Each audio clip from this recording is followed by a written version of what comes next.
Shalom, Bapak Ibu Saudara sekalian, puji Tuhan. Apa kabarnya? Saya percaya kita semua baik-baik saja dalam pemeliharaan Tuhan, amin. Bapak Ibu salam Tuhan, malam hari ini kita akan kembali dalam program Bible Study online CK7.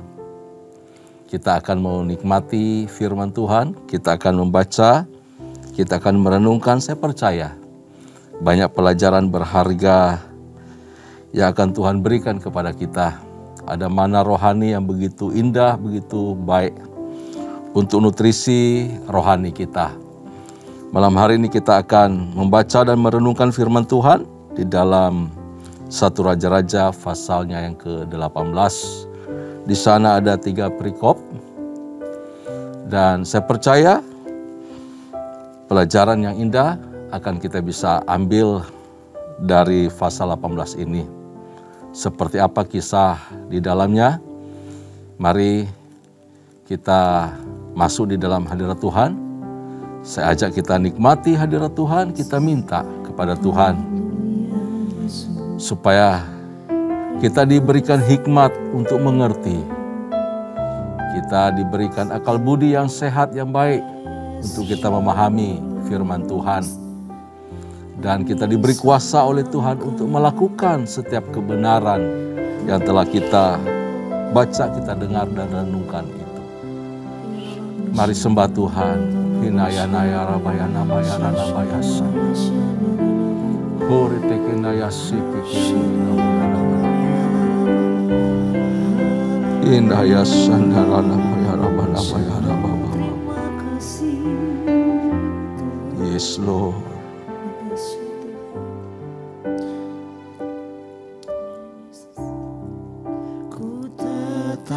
Cinta,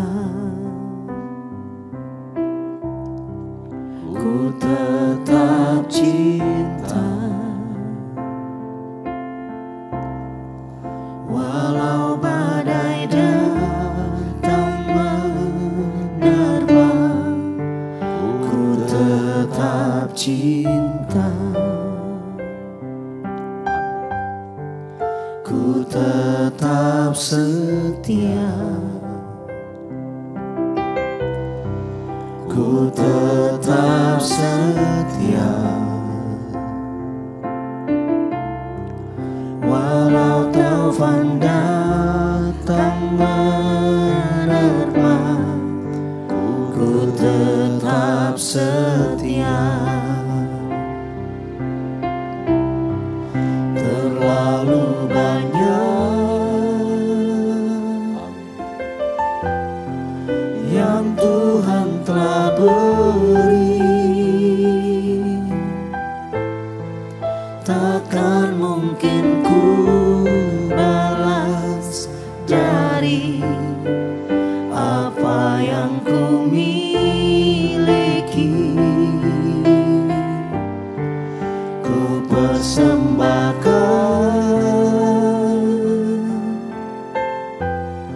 seluruh hidupku,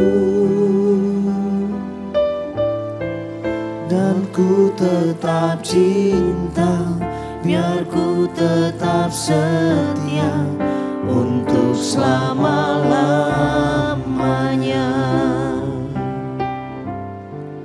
Ku tetap cinta, ku tetap cinta, walau badai datang menerpa, ku tetap cinta, ku tetap setia, ku tetap setia, walau taufan datang menerpa, ku tetap setia. Terlalu banyak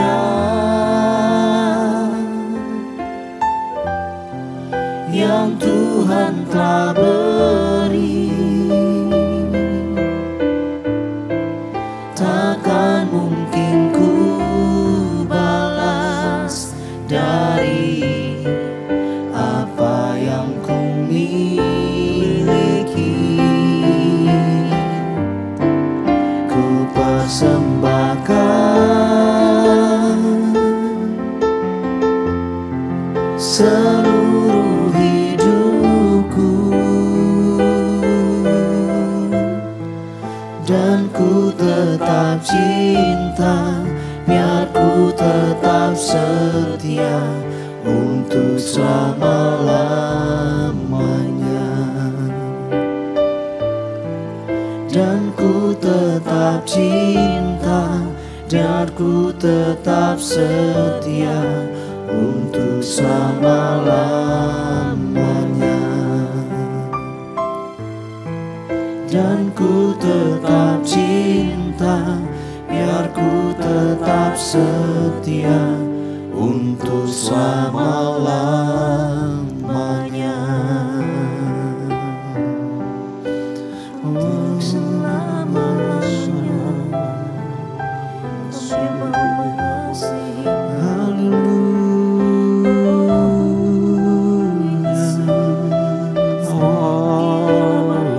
Engkau segalanya, Engkau yang terdahulu menciptakan, terima kasih. Engkau yang memberikan hidupmu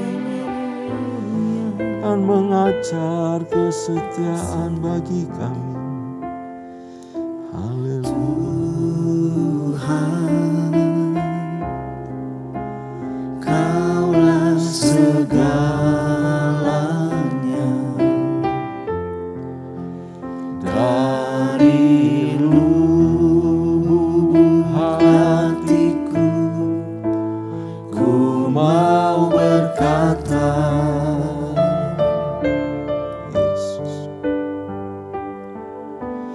Yesus, Kaulah segalanya,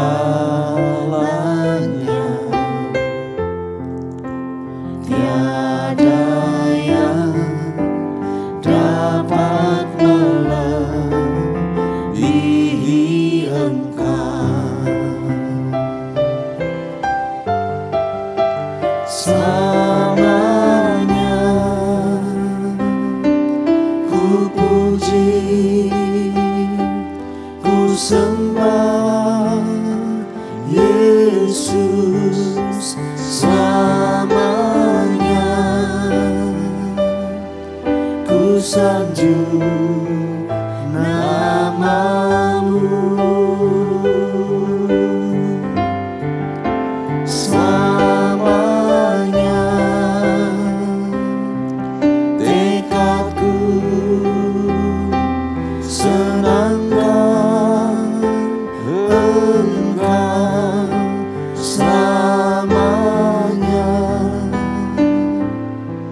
Kaulah segalanya.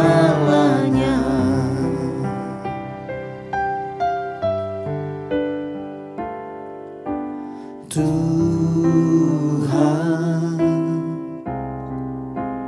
Kaulah segalanya, dari lubuk hatiku ku mau berkata,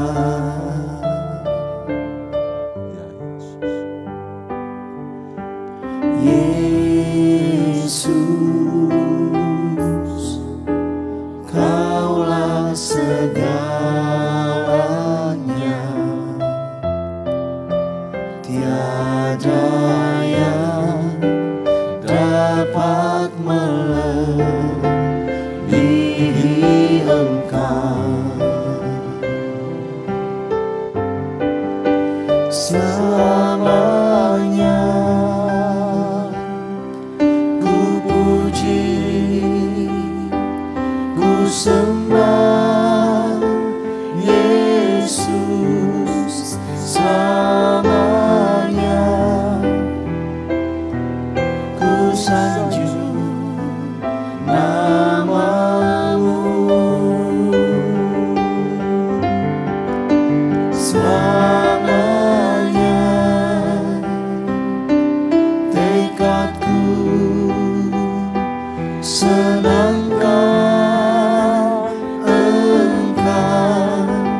selamanya. Kaulah segalanya.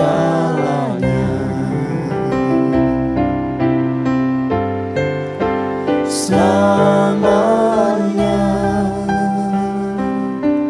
ku puji, ku sembah Yesus selamanya.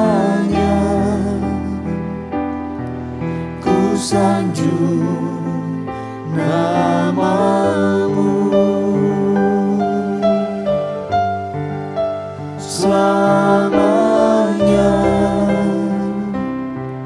tekadku sedangkan Engkau selamanya.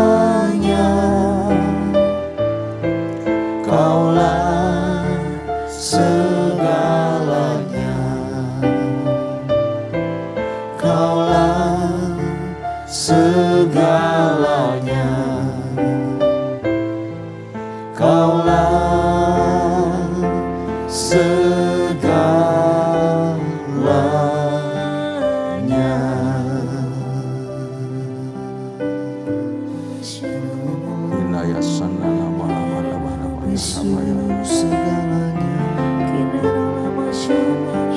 Yesus segalanya.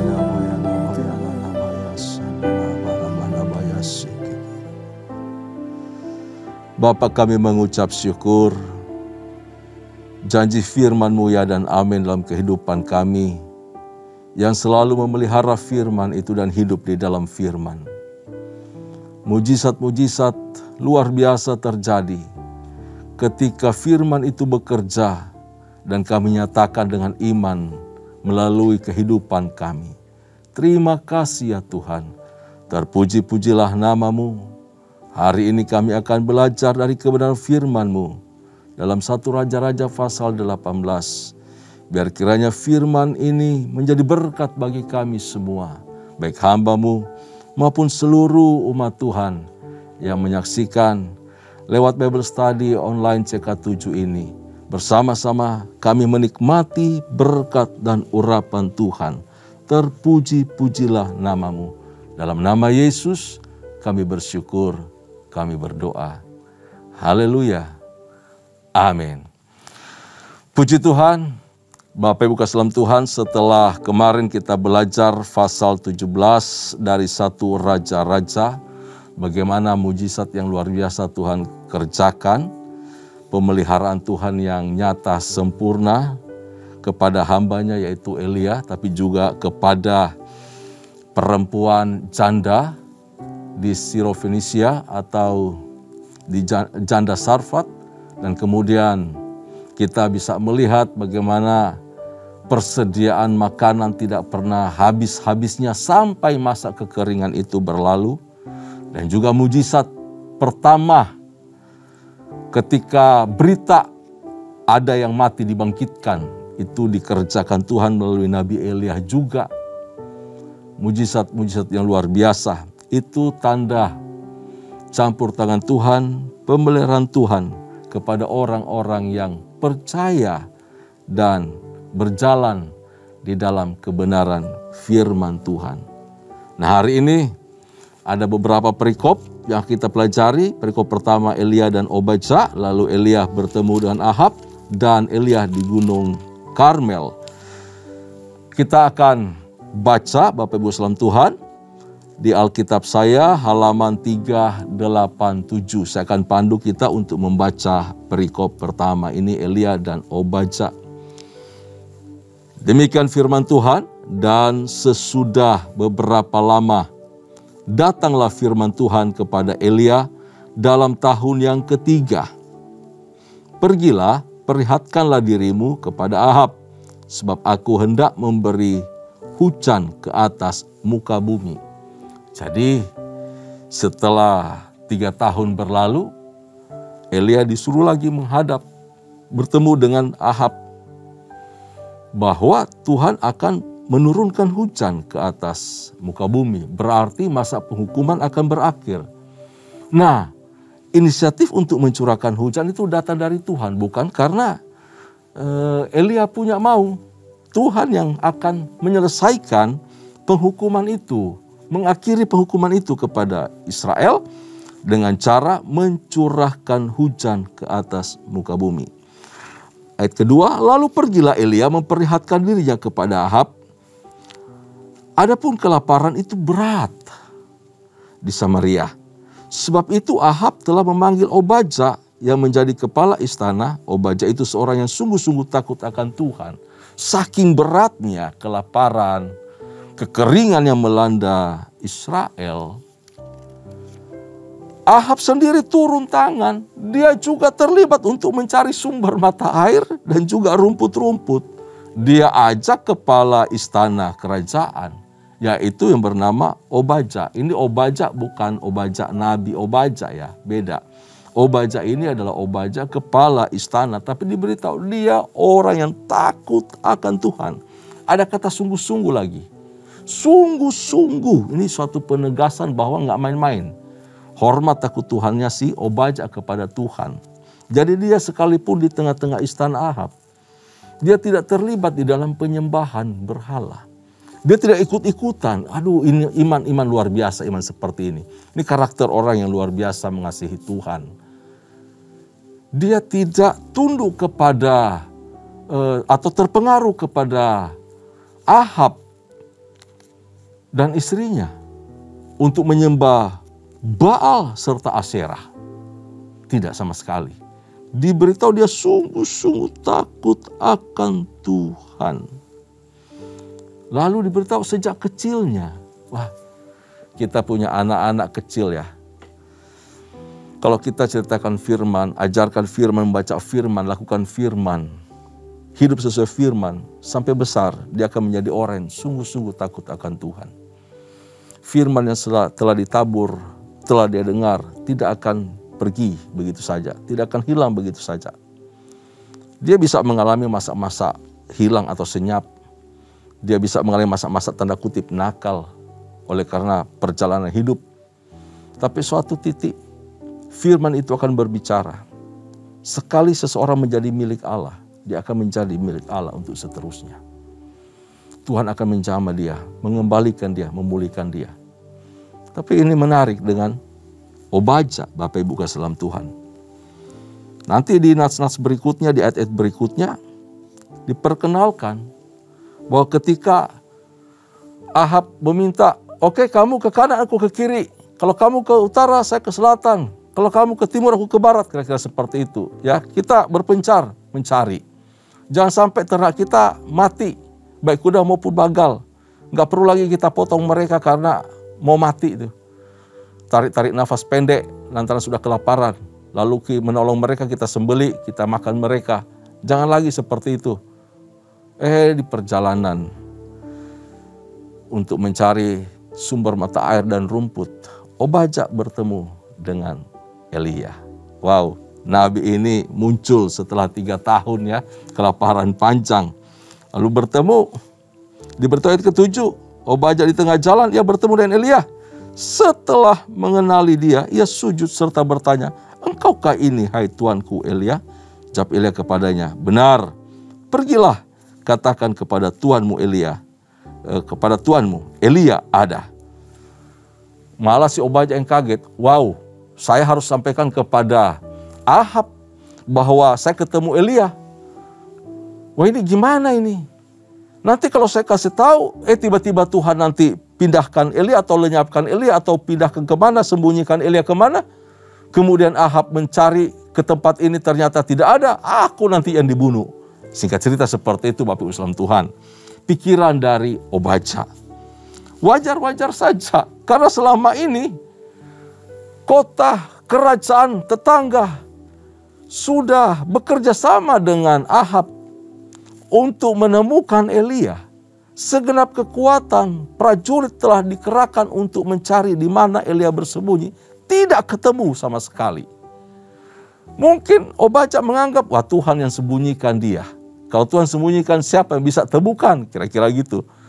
Tuhan yang membuat dia raib. Sehingga Obadya sedikit ketakutan. Jangan sampai saya sampaikan ke Ahab, Ahab percaya, ternyata datang ke tempat ini, Elia tidak ada. Itu ketakutan yang disampaikan oleh Obadja kepada Elia. Tetapi Elia berkata, tidak.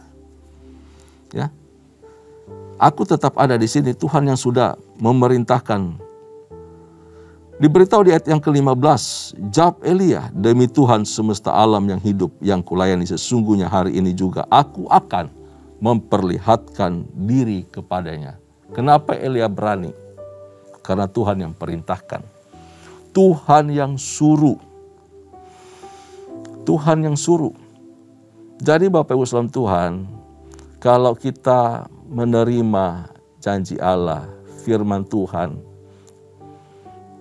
kita dengar, kita percayai, kita lakukan, maka Tuhan akan menolong kita. Tuhan akan memberi kita kekuatan, kemampuan untuk kita sanggup melakukan atau mengerjakan firman itu. Banyak kali kelemahan kita sebagai orang Kristen ya. Kita mendengar firman, mendengar janji Allah, kita nggak mau bersabar untuk Tuhan selanjutnya bekerja dengan caranya. Perhatikan selama 3 tahun Elia itu menunggu-nunggu.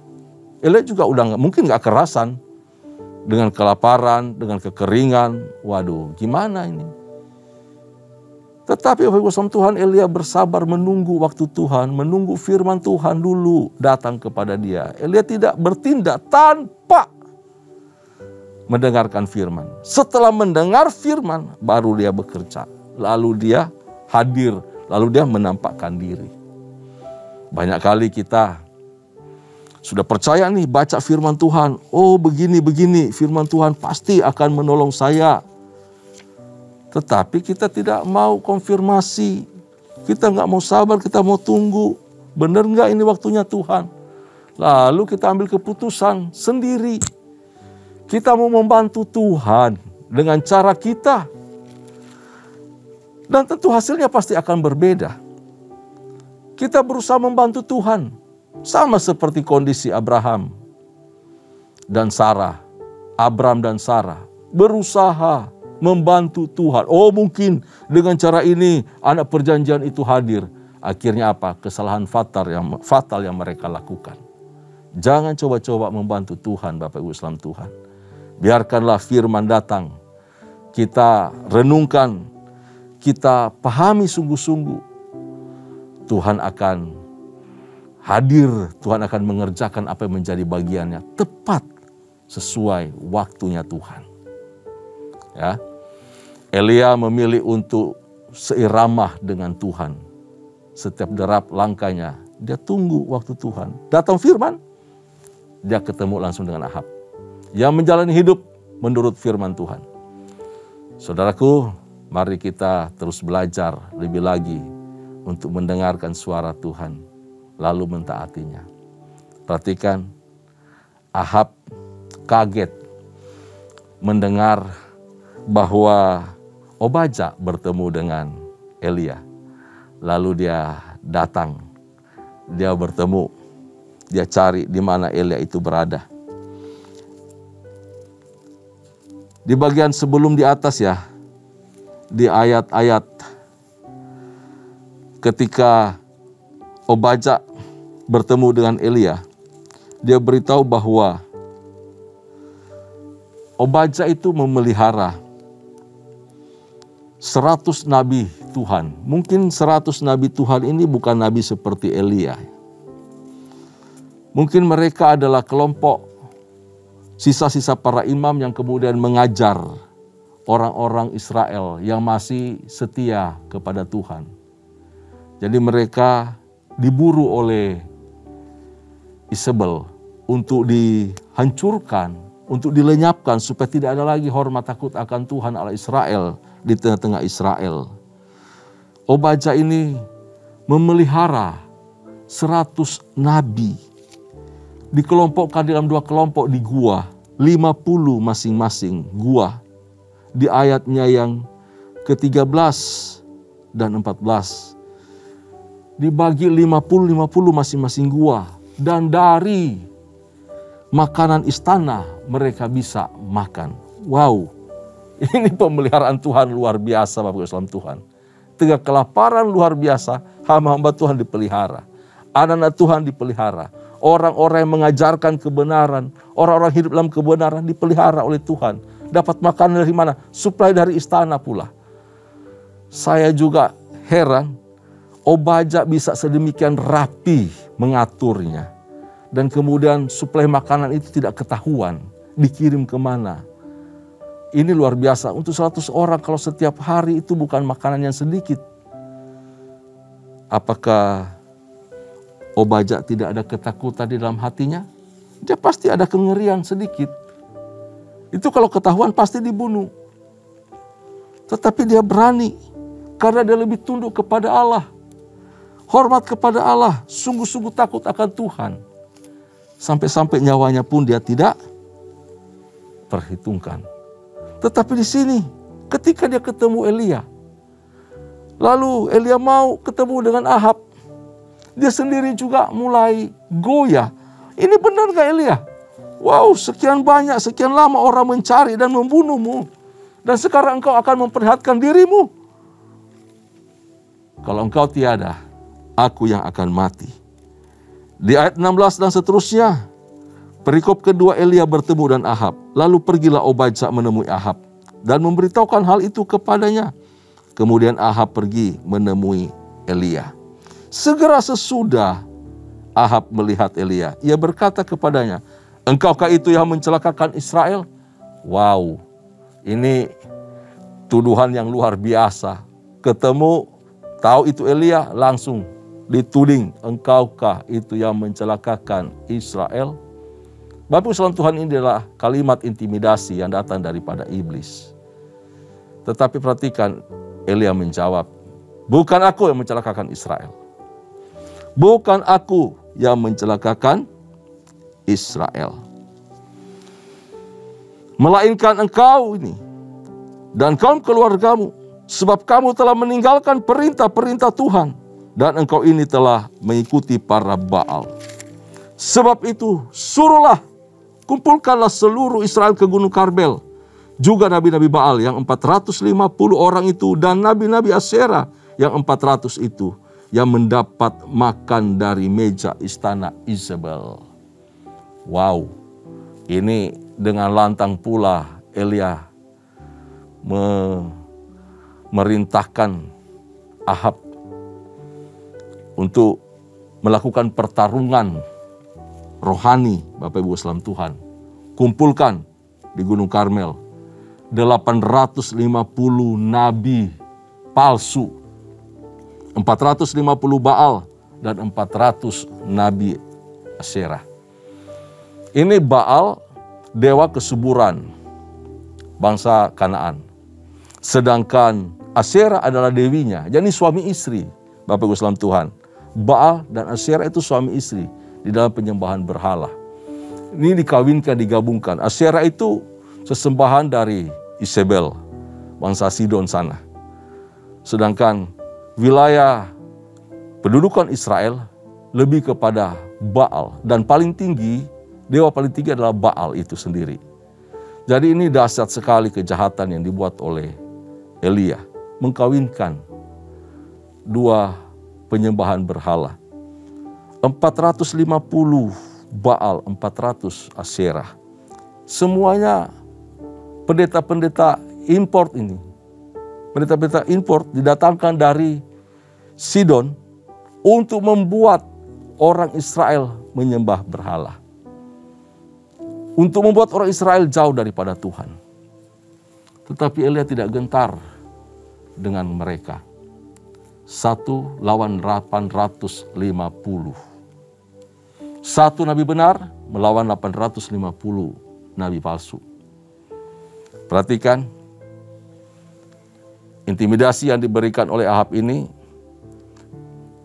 adalah supaya menuntut Elia bertanggung jawab bahwa Elia lah penyebab kejahatan yang terjadi di Israel. Penyebab dari kutuk, kelaparan, kecelakaan dari Israel. Setan itu pengintimidasi. Dia selalu menuduh. Dia pendakwah. Cepat atau lambat akan memutarbalikan setiap kebenaran yang telah kita miliki, kita peroleh. Ia akan memunculkan berbagai keraguan-raguan dalam pikiran kita akan janji Allah, akan kebenaran firman itu. Dia putarbalikan sampai kita ragu-ragu kepada firman. Benar enggak sih Tuhan masih sanggup tolong saya? Benar enggak sih Tuhan bisa sanggup sembuhkan saya? Benar enggak sih Tuhan bisa buka jalan kepada saya?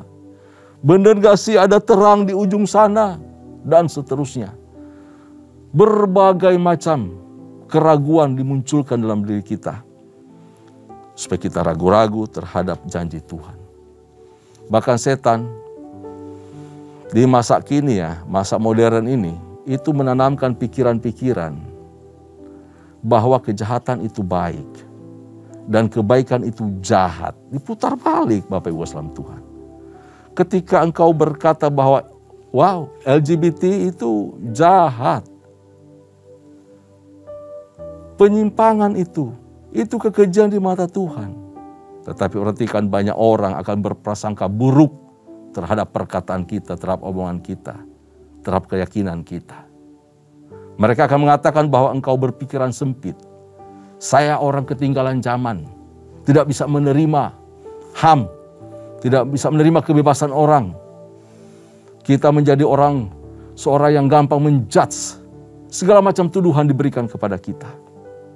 Padahal kita sedang memperkenalkan dan memperkatakan kebenaran. Itu dilakukan oleh Ahab kepada Elia. Tetapi Elia menjawab bahwa aku bukan mencelakai Israel. Engkaulah yang mencelakai dan kaum keluargamulah yang mencelakai, membawa kutuk kepada Israel. Dan dengan berani Elia memperkatakan firman di ayatnya yang ke-19 dan 20 dan seterusnya. Dia meminta, ayo kita bertanding. Bawa mereka ke Gunung Karmel, saya tunggu di sana. Bapak Islam Tuhan, tantangan ini tantangan luar biasa. Saya tidak memperhatikan di sini bahwa Tuhan memerintahkan kepada Elia untuk kamu buat skenario, buat pertandingan di sana. Siapa yang lebih benar, siapa yang palsu, siapa Tuhan mana yang benar, Tuhan mana yang palsu. Tetapi Elia karena kuasa firman ada dalam mulutnya, Tuhan kasih hikmat bagaimana caranya membuktikan Allah yang benar dan Allah yang palsu itu. Firman Tuhan disampaikan dari mimbar, dari tempat video, dari mana saja, atau buku-buku yang kita baca, renungan yang kita baca. Itu harus menantang, harus menggerakkan sesuatu yang baru dalam hati kita. Untuk kita bisa mengambil keputusan dan membuat komitmen yang baru dalam hidup. Firman yang kita baca, kita dengar itu harus mengoyakkan hati kita. Bisa membersihkan dan membuat kita bertobat kembali. Buat komitmen baru kepada Tuhan. Jangan sampai kita baca firman tapi tidak ada sesuatu yang mengusik pikiran kita, membaharui pikiran kita, membaharui hati kita. Saya percaya firman yang sungguh-sungguh yang kita baca, kita dengar, kita perhatikan, kita renungkan. Itulah firman yang berkuasa untuk mengubah setiap hati orang. Menjamah setiap hati orang. Membuat kita kuat, kita teguh. Kalau ada dosa, kita bisa bertobat. Kita tinggalkan. Perhatikan perkataan Elia. Ia mengatakan kepada umat Israel setelah berkumpul di Gunung Karmel. Dia katakan begini, jika Yahweh adalah Allah, jika Tuhan itu Allah, ikutilah dia. Dan kalau Baal, ikutilah dia. Ini perkataan yang penuh arti Bapak Ibu saudara Tuhan. Penuh arti. Jadi siapa yang kita ikuti, maksudnya begitu, siapa yang kita ikuti, dengarkanlah ia. Dengarkanlah ia. Ia adalah Allah kita. Ini sungguh-sungguh menjadi prinsip di dalam pemuritan. siapa yang saya ikuti, siapa yang saya dengarkan, dia adalah Tuhan kita, dia adalah Allah kita. Sekarang pertanyaannya, siapa yang kita ikuti, siapa yang kita dengarkan? Kalau kita ikuti mau hati kita, pikiran kita, ego kita mau mendengarkan suara hati kita sendiri, atau perkataan dunia, apapun di sekitar kita, kita ikutin, bukan ikuti Allah, maka diri kita lah, maka dunia lah yang menjadi Allah kita. Tetapi kalau kita ikuti firman, kita dengarkan firman, kita lakukan firman Allah, maka Allah lah Tuhan kita. Itu yang sedang dikatakan oleh Elia. Jadi tinggal pilih, mau dengar siapa kita. Kalau kita nggak mau dengar Tuhan, berarti iblislah Tuhan kita, Allah kita. Tetapi kalau kita sungguh-sungguh hidup sebagai umat Tuhan, kita percaya, kita dengarkan, kita lakukan firman Tuhan, maka Tuhanlah Allah kita. Ya, itu Bapak Ibu salam Tuhan. Dan saya percaya kalau kita melakukan firman, berarti kita meniru apa yang dikatakan oleh Yesus. Itu bicara murid. Bicara murid adalah apa yang diperagakan oleh guru.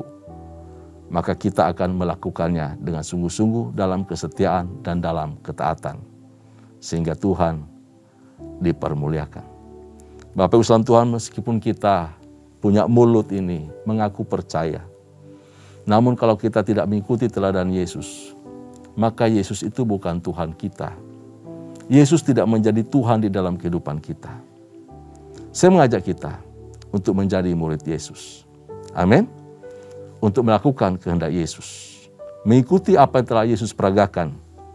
Karena Yesus datang untuk memperagakan kehidupan seperti apa yang Bapa inginkan. Itu yang harus kita contohi.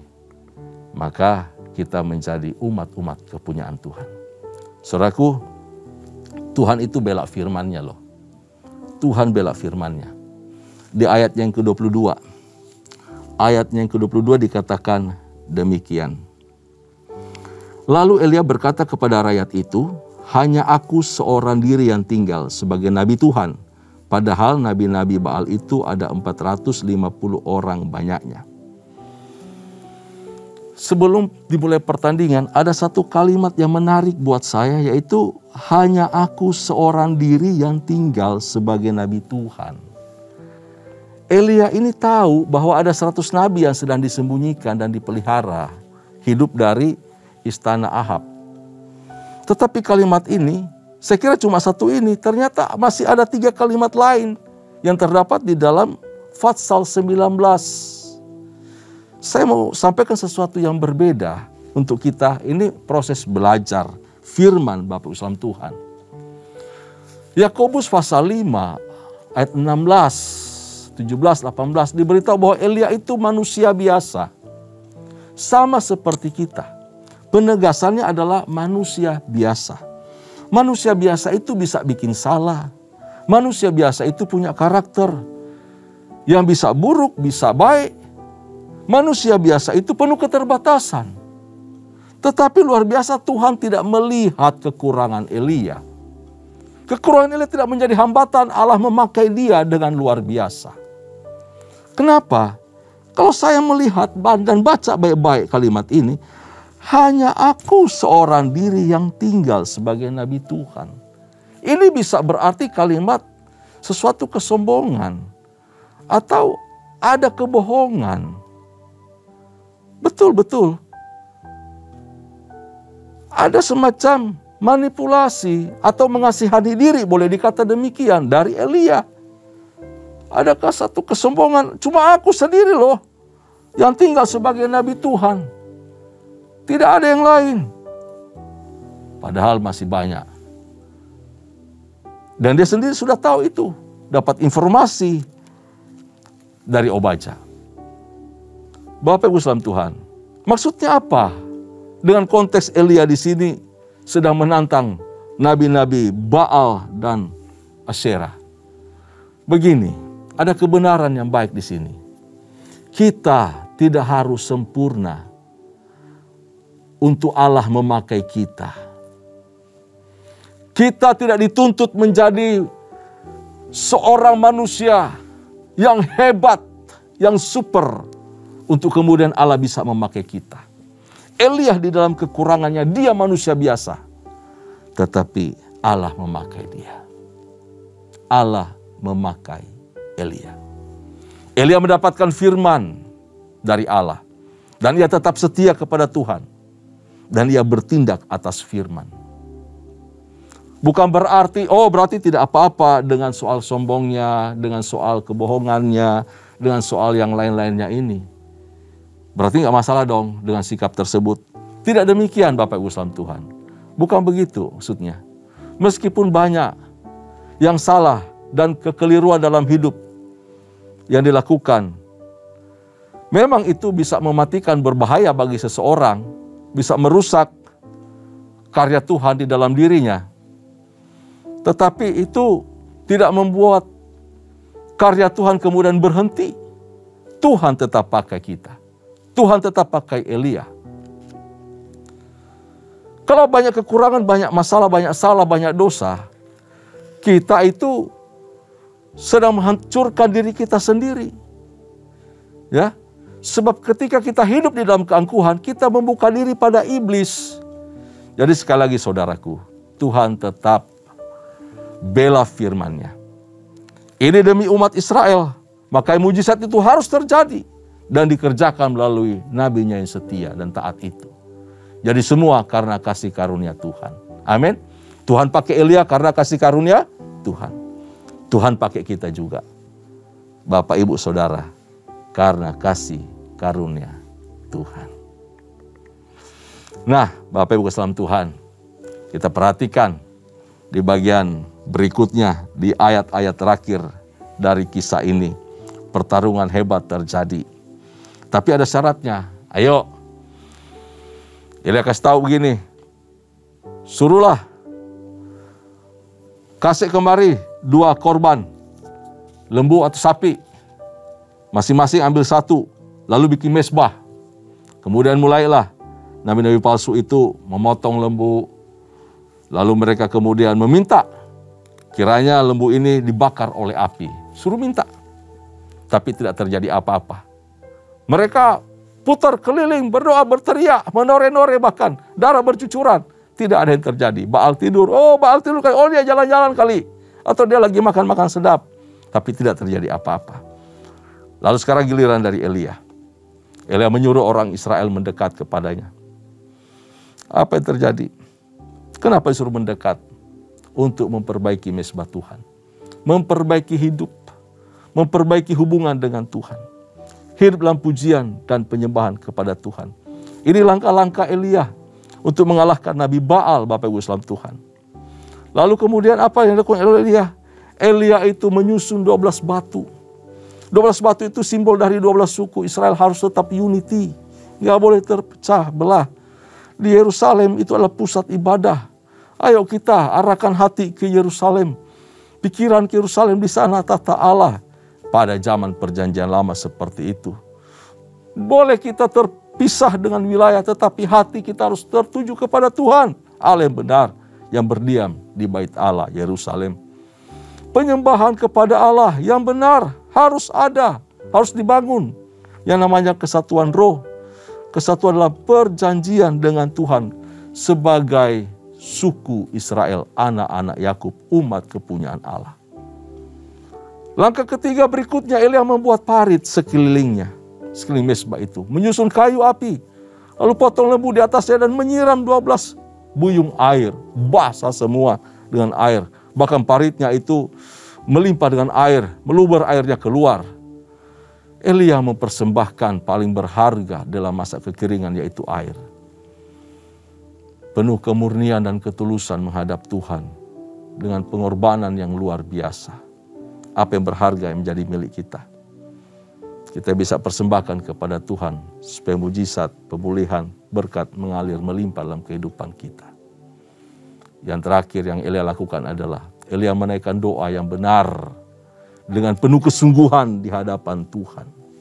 Elia berdoa dengan yakin, dengan motivasi yang benar, yaitu untuk kemuliaan Tuhan dan supaya Israel bertobat. Supaya Allah dikenal sebagai Allah yang benar. Dan umat Israel percaya, berbalik, bertobat. Mencari Tuhan. Itu yang dicatat oleh firman Allah. Bapak Ibu salam Tuhan, selanjutnya apa yang terjadi? Umat Israel mengakui Yahweh adalah Allah mereka. Terjadi pertobatan yang luar biasa. Mereka sujud, mereka berseru, Tuhan, Dialah Allah. Tuhan, Dialah Allah. Lalu kemudian Elia menangkap. Pasti dia suruh umat Israel, tangkap itu semua. 800 Nabi Baal dan Asyera itu. Sembelih mereka. Semua dibantai habis. Elia hanya mengikuti perintah Tuhan di dalam kitab Taurat. Para penyembah, nabi-nabi palsu harus disembelih. Dilenyapkan dari muka bumi. Akibatnya apa?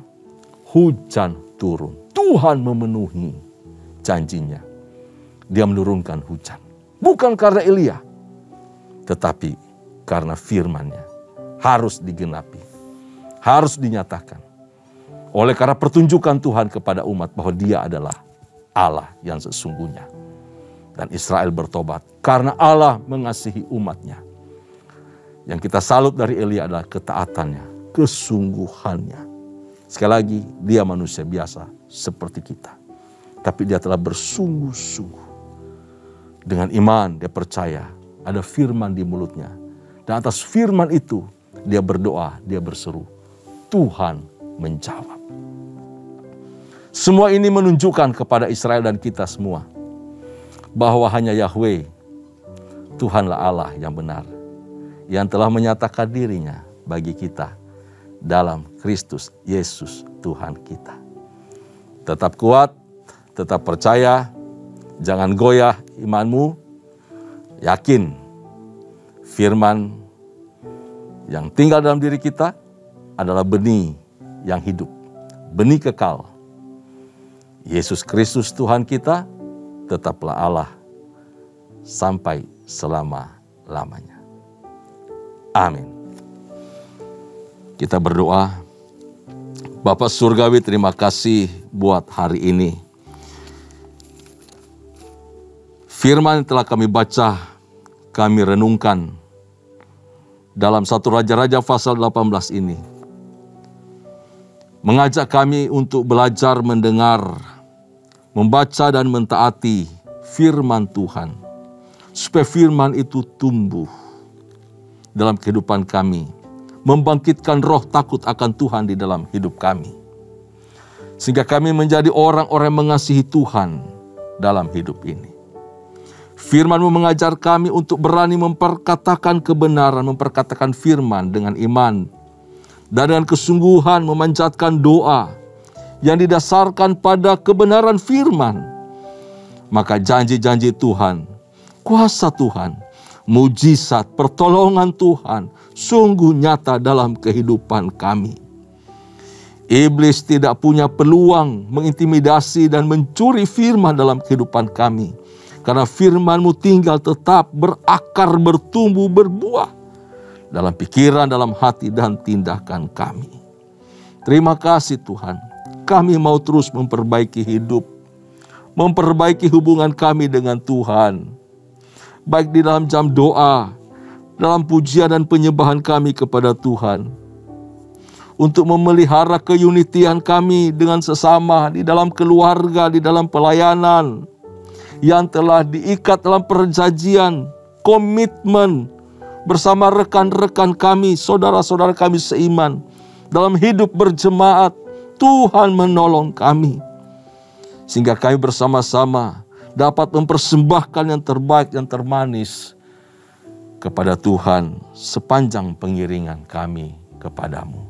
Tuhan berkati semua umat-Mu, semua jemaat-Mu, usaha pekerjaan mereka, kesehatan mereka, studi mereka, pelayanan mereka, Tuhan memberkati. Dalam nama Yesus Tuhan. Terima kasih Bapa. Terpuji-pujilah nama-Mu.